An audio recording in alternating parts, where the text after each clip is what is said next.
श्री मात्रे नमः मित्रांनो, सुमित ब्लॉग्समध्ये तुमचं सगळ्यांचं स्वागत आहे। तर नेमकाच हिवाळा चालू झालेला आहे बघा।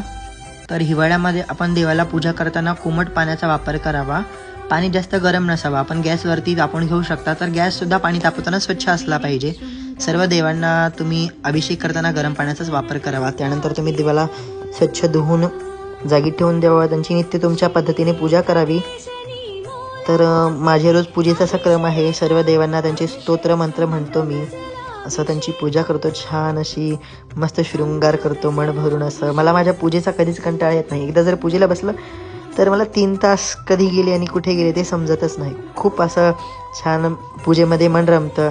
आणि मला विशेष म्हणजे पूजा करताना सर्व देवांचाच अभिषेक करायला खूप आवडतो। त्यांचे सूक्त म्हणायला, गणपती बाप्पांचा अथर्वशीर्ष, देवींना देवी अथर्वशीर्ष, श्री सूक्त पुरुषोक्त महाराजांना, आणि त्यानंतर त्यांचा शृंगार करणं, त्यांना सजवणं, विविध फुले वाहणं। तर माझ्या अंगणामध्ये खूप विविध अशी झाडं लावून ठेवलेली आहेत मी देवांसाठी। त्या झाडांची मला फुलं भेटतात। कधी बाजारातून पण आणतो गरज पडल्यास।